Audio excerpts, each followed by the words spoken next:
Morning, Michelle. Did you sleep well? Yeah, smashing, thanks. Sorry I woke up. Just saying if you wanted anything. Well, if you'd like to help yourself to some tea and toast, I wouldn't mind some as well. Right, coming up. Oh, do you still want me to phone the doctor? Yes, thanks. You always up this early? No, must be the peace and quiet. I'm just not used to it.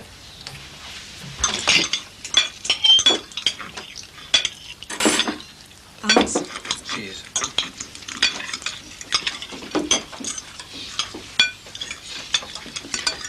Well? Well, what? You're quick enough to criticise. What about a bit of praise? Yeah, it's lovely, Marie. Ah, just because the Blazing Saddles wouldn't let you play with them last night. I'm glad you're staying here, Rose. This is the best breakfast we've had for months. Oh, he's got a cheek. That right, lads? Yeah. Right. It really is good, Marie. Well, when you're eating for two, you've got to keep your strength up. Are you going to have twins? My hut. Don't frighten the poor girl. I'd be very pleased to have kids like you two. Ah, isn't that nice? When are you due? Little George, I'll belt you. Come on, if you're finished, get ready for school. Oh, Mom. Come on. Chop, chop.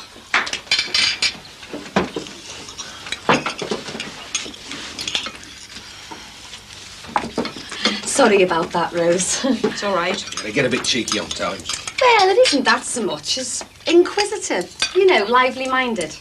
They seem like two bright kids. Oh, they are. I'm trying to persuade George to send them to private school. That must be the best, but isn't that a fearful cost? Yes. But worth a few sacrifices. It's like food and clothing, not to mention microwave ovens and video recorders. I didn't mention video recorders. I know, but I'd like one. And I'd like to do the washing up. Oh, no you don't. George will do it. It'll be about time. Flipping cheek. I'm only joking. I'll wash, you can dry. And Rose, you sit down and I'll bring you a nice cup of tea. All right, thanks. Don't overdo things. Remember, you don't actually start work till next week. Oh, I'd like to get myself set up for Monday morning. See you early afternoon. Bye. Well, the thing that annoyed me was Marie packing the bag for me. I thought that was a bit much. Must have been a bit of a shock. Yeah, but she was so reasonable when I tackled her about it. She does have a good nature, underneath a tough exterior. I was going to have a go at her, but it's awfully difficult arguing through a letterbox. Wouldn't they let you in? No. I told her to have the injection and she said to come round here and she'd ring me up. Oh, Michelle, I am sorry. It's all right, makes a change. Come to think of it, that was the only thing that school did for me. What was that? Injections against this and that. But the German measles one's so obvious. I would have thought everybody would have had it. Well, anyone with any sense. I haven't had the injection. Oh, I'm sorry. No, it's all right. You're right. If I had, I'd probably be pursuing my career now, not lying here being a burden to everybody. Told you it's no trouble. Must be nice to have a proper job. Something people respect you for. Well, I don't know about respect. I'm sometimes treated with the same contempt as the VAT man. But it is rewarding. You've never had a proper job? Oh, yeah. I used to work in a shop until I was made redundant, and then as a barmaid down the Swan, which didn't last as long as I would have liked. What would you do if you had the choice? Don't laugh. Oh, of course I won't. Tell me. Well, with the settlement from Petra's estate, I'm quite well fixed in a quiet sort of way. Well, you know the details anyway. Yes. Well, I was thinking of going on a beautician's course, something like that. Well, that sounds like a really good idea. Well, not so much to make a living out of it. I'm realistic enough to know how difficult that would be. And don't sell yourself short. It's just to learn about makeup and colours of clothes, things like that. Oh, I think that's a great idea. There's nothing to stop you. Do you think I should then? Indeed I do. You've nothing to lose. Yes. You're right. I'm bound to pick something up. A bit of confidence. I think that's what I'm trying to say. You do it, Michelle. Have a bit of faith in yourself. I don't want a private education. Me neither. I like being in a big class. Because we'd have to wear stiff collars and long jackets and talk all fat.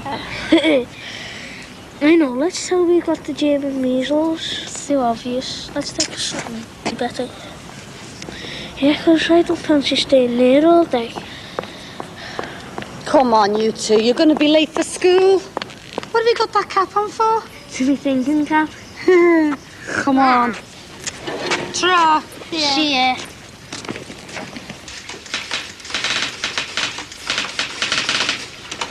What do you think then, Mr. Collins? I think the place is a shambles. Why? Nobody can tell me what the stock level is. Can you? I can give you a preliminary figure. That's all I've got until the next physical count. Physical count, that's a laugh. Nobody knows which are the empty drums and which are the full ones. And I believe some loads are going out without a valid order. Oh, only internal orders, I'm sure of that. It makes no difference. Nothing should go out of this yard without an order from the customer. And nothing should come in without an order from us and a delivery note to check against. Well, that's basic commerce, Tracy. I just do what Mr. Bannister tells me to do, Mr. Collins. And I bet Nigel Bannister's figures at the end of the month look pretty good. At the expense of that out there. Well, I think I've seen enough, Tracy. Would you get hold of Nigel Bannister for me and tell him that I would like to see him over here as soon as possible? Where are you going to, anyway? I think I'll go for a ride up to Southport in a new car. Yeah. Well, it should have been a van with the name of the tool light on it, shouldn't it? What do you want to go there for, anyway? I like Southport. It's a bit quiet, though, isn't it? It's sedate. It's full of retired people, I would say. Well, it's not too bad at the moment. The place is buzzing out, the garden festival and that. Do you ever think about getting old? Sometimes. I wonder what I'll be doing when I'm about 35. I was thinking about my mum and dad the other day. I mean, they're getting into middle age now. It's funny, you know. You never notice people getting old when you live with them. When did they get back from Spain? Next Tuesday. I've been thinking about it as well, sir. I mean, when they're old and feeble, I'll have to look after them. I'm older than that. That's very thoughtful of you. Yeah, well, I thought about it. And I thought I'd best be out of there by the time that happens. The Mother Teresa of Brookside. But in the meantime, we'll do the paving for them. Oh, you're not all bad, are you? So you go and live it up in Southport, then? If Michelle can get away. Oh. Hey. What did she say? It's probably just a virus infection. But I told her about Rose and she took a blood sample for analysis. She seemed very nice. Oh, she is. And a good doctor. So when will you know the results? In 2 hours. You'll probably be home for tea. I wasn't bothered about that, honestly. Did I hear a caller earlier? Yeah, it was Terry. You'd no need to send him away. Oh, he's all right. He's gone over to Barry's. He's welcome while you're here. Who? Terry or Barry? Terry. I'd rather not comment on Barry. That's typical of that school. Have you any idea who took it? No, Mum. £1 dinner money robbed in broad daylight in the playground. That's typical. Just hang on a minute, Marie. You must have some idea who took it, lads. They've just said they haven't. And you can hesitate over their futures after this. They've lost £1. It's hardly the crime of the century. It isn't the amount, it's the principle. This wouldn't happen to private school, George, and you know it. I don't know it, Marie. I haven't a clue. Why did they send you home? Because we were hungry. Ah, just look at them. Wouldn't they look smashing in a smart school uniform? They're going to need a school uniform when they go to the comprehensive, and that's going to cost us enough with 2 of everything. You can't put a price on their futures. What do you think, Rose, as an impartial observer? Well, I've hardly a right to give an opinion. Yeah, you're best out of it, Rose. Wouldn't you want the best for your child when it's born? Marie. It's a fair question. Of course I'd want the best, but the best usually costs the most. I'm not asking for Eton or Harrow, George. Just a nice, respectable school where they don't get the dinner money pinched. Yeah. So, doctor's just got off. Oh, better get over there then. Good looking for a doctor, wasn't she? Thought you went into old age pensioners. She was only about 40, Ted. We thought about getting someone else to look at the agreement she's give you for the shop. Oh, yeah, I was going to get her to have a look at that. I'll nip over with you. You've as much chance of getting into that bedroom as Sam here have of getting into Europe. It's business, Ted. I know that and you know that, but try and convince Michelle. Look, I'm not some dirty old man who wants to get a blimp of it in the bed. You've no chance. Well, hey, Teddy, I think they've got more respect for me than you think. Do you want to bet? Yeah, I do. A £5. All right, you're on. I know you. You'll fix it with Michelle. No, I won't. All right. A favour on one condition. What's that? No tricks, Terry. Just stay here while I get cleaned up. All right. It's going to be the easiest favour I've ever made. No, it isn't. They know when I'm being genuine, sir. Business is business. Don't move.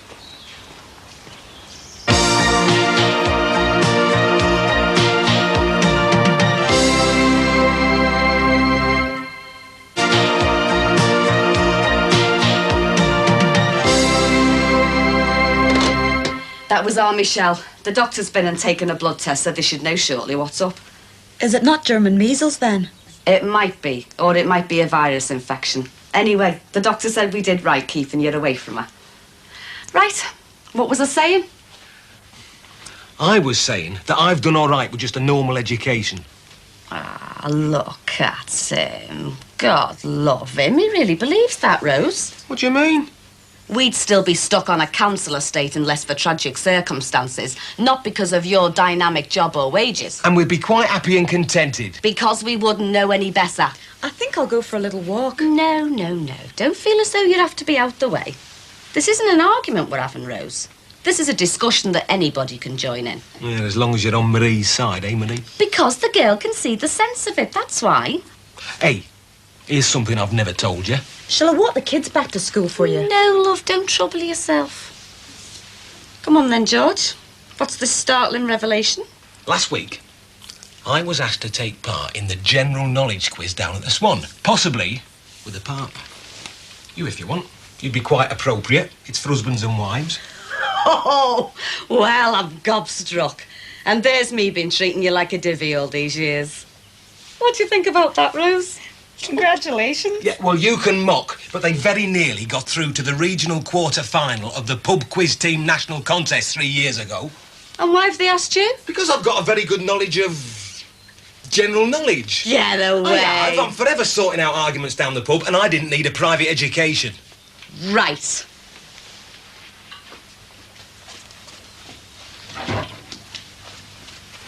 What you doing? This is a kid's book, right? So? I'm going to ask you 20 questions. If you get half of them right, I'll never mention private school again. If you don't, we'll make inquiries. Be daft. I'm not going to send them to private school just because of that. I didn't say we'd send them, George. I just said we'd make inquiries. You'll cheat. Cross me out and hope to die I won't. You'll pick all the hard ones. All right, then. We'll let Rose do it. Well, I really don't think I should. That's all right. Go on. Doesn't bother me. Right, then. I think I'll just nip to the toilet first. Oh, George, just imagine what you'd be like if you were on Mastermind.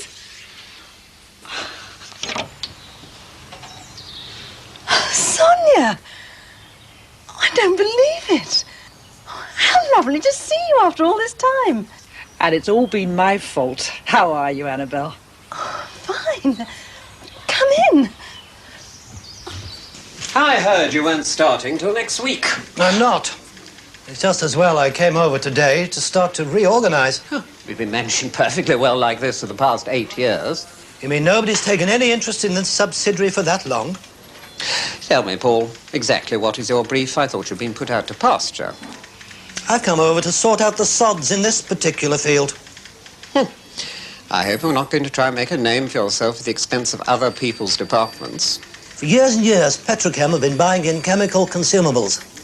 And year after year, it's become more expensive. Well, I do happen to be the chief buyer. Well, I'm surprised Brian Palmer hasn't outlined my brief to you then. Oh, I know you're running this plant as a separate entity from my department and are expanding into buying in bulk and breaking down into small packages. And increasing the sales to the open market. Did you know that? I'd heard something about it, but I don't think it'll be cost-effective.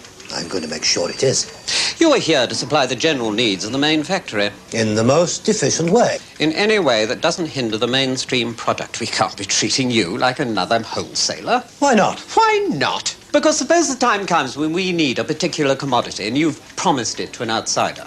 Well, what are you going to do?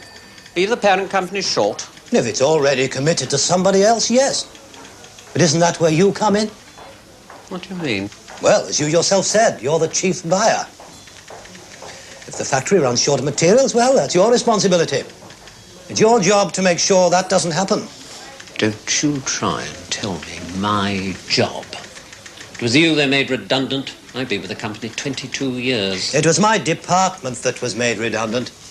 But they've asked me to come over because they needed me. Who do you report to? Direct to the works manager, same as you do. Well, there'll be a memo to him this afternoon telling him we can't work like this. You mean efficiently? I mean with the tail trying to wag the dog. You're not the dog, Nigel. You're merely an appendage. All I'm saying is that the paperwork will be correct from now on. Nothing will come into this department or go out of it without being accounted for. Oh, You will have to give me an order form. Well, not necessarily the written order. That can come later in an emergency, but that should be rare. You'll be invoiced like any other customer, and if payment falls short of contract, I shall take the necessary actions I would with any other defaulter. That is all very well and good. But when production starts screaming for something in the middle of a Saturday night, your paperwork will take a very low priority. It is the end product that counts. And systems that make it profitable. This subsidiary will become self-sufficient and will cease to be the cornucopia for less efficient departments. That'll be the answer to any memo sent this afternoon. And when I knew I had to come over this way for the auction, I tried to phone you. I was busy yesterday. So, what made you go in the antique business? It's a bottomless pit of riches, Annabelle, if you know what you're doing. Sounds fascinating. So you'll come with me. I can give you some hints about the business. Oh, I'd love to. Don't know anything about auctions, though. Don't worry, I didn't at first, but I do now. It's lovely to see you again after all this while. It was lovely to hear that Paul's back at Petrochem. Yes, well, we did feel a little out of it at first, I must admit. You've no need to now, Anna. What was Istanbul previously known as? All right, hang on now, I know this one.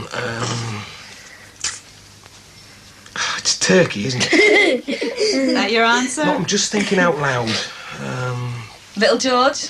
Constantino. Correct. Yeah, I was just going to say that. Give over, George. The kids are better than you. 6 to go and you need them all. What is a Scarlet Pimpernel? An English aristocrat who helped members of the French aristocracy escape execution during the French Revolution. Well, that's right, I know it is. It was on the telly, an English aristocrat who helped the French. I'll give you another chance. I'm a clue if you think about it. An Irish aristocrat? I don't think I should give it to you.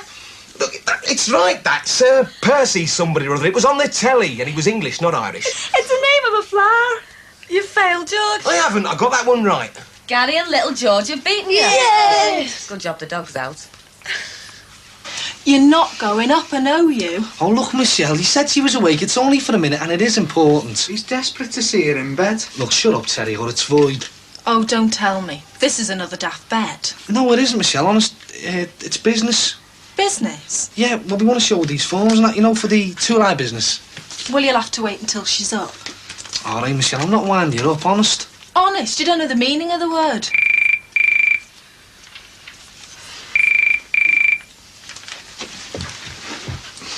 Barry! Oh, sorry. Oh, hello, Doctor.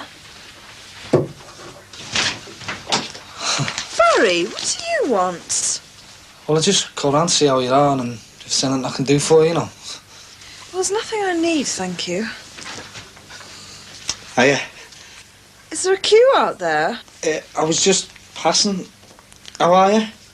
I'm on the mend, thank you. Well, me and Terry are thinking of leasing this place and we wondered if you'd have a look through this for us. I mean, you don't have to do it right now or not, you know, just when you can. Oh, good. Well, I must say, she's looking well, isn't she? Even though you're ill. Thank you. I tried to stop them. Yeah, well, Heather doesn't mind. That was the doctor on the phone with the results of your test. You've got mumps. Mumps? It's absolutely nothing to worry about. Of course, if you're a man in his early 20s, then you'd have problems. Make you sterile, probably. You what? As it is, you've just got to rest up and keep the visitors down, because it's very contagious. Yeah, well, I think we better get off. Yeah, Don't you, Terry? see Look you after later. yourself, Heather. It's funny. I don't seem to have any swelling, discomfort. It's just a mild virus infection and you should be up and about in a day or two. But they'll be keeping out of your way for as long as you want to pretend you've got the mumps. I don't believe it. Terrible. Hello. Look who's here. Oh, hello, Sonia. How are you? Can't grumble. Congratulations. On what? I'm starting back at Petrochem. A little bird told me that's why I've called. Make a habit of calling on everyone who's just started a new job. He says the silliest things. Been a long time. Almost 2 years. About the same length of time I was unemployed. Yes, I said to Peter we must come across the water and visit the Collinses. Across the Great Divide. Sonia's bought an antique shop. Oh, really? She wants me to go to an auction with her. Isn't that fun? Fascinating. How's Peter fared over the last couple of years? Fine. He sends his regards. Still golfing? Still the same. I think the last thing he said to me was, I'll be in touch for a round of golf just as soon as you're settled in the new house. Time flies. Not when you're unemployed, it doesn't, and you've all the time in the world to play golf. Yes, well, that's all over now, isn't it? You must be delighted to be back at work. Don't you mean back to respectability? Sonia's taken me out for lunch. Oh? But you must come with us, Paul. Oh, no, thank you. I think I'll stay here. You never know who else might drop in. I'll get my handbag. I know it must have been very hard for all of you, Paul. And I do apologise. For Peter as well. We should have visited. But I didn't come because you've got a job again. It was just that your name came up in conversation because of that. Thank you for saying that, Sonia. You always were honest. Oh, as soon as your back's turned, Anna. Well, I think we'd better be going. Have a nice time. Bye, Paul. Bye. Bring Peter with you next time. I will. Bye. Bye.